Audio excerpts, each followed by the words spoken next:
Okay, so I'm going to be demonstrating the Pec Minor Myofascial Release technique. Now, the way I learned this was sometimes a little bit uncomfortable. I've learned to kind of make it a lot more comfortable for the individual. So I'm going to have them just laying comfortably supine.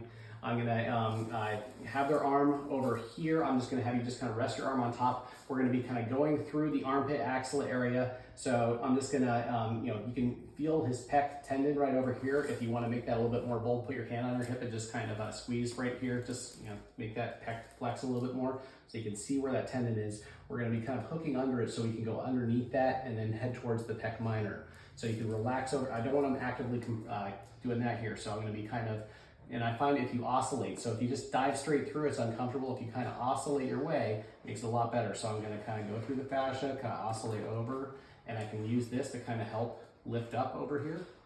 And I'm kind of going up, over, so a little bit cephalad, a little bit medial, a little bit cephalad, a little bit medial, kind of slowly working my way.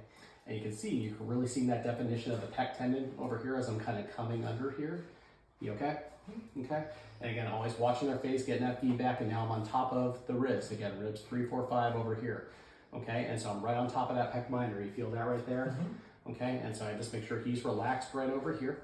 And then I can kind of, this is my fine tuning hand, this is my gross tuning hand. I'm putting a little bit of pressure over here, and so you feel that inhibition down on there. Mm-hmm. And so I can do a direct inhibition, and then if I need to, after it's kind of relaxing, then I can kind of do myofascial stacking, taking it a little bit in rotation, looking in the sagittal plane, flexion extension, seeing if there's any kind of rotation that I need to do. And so I can, directly kind of myofascially stack it as well.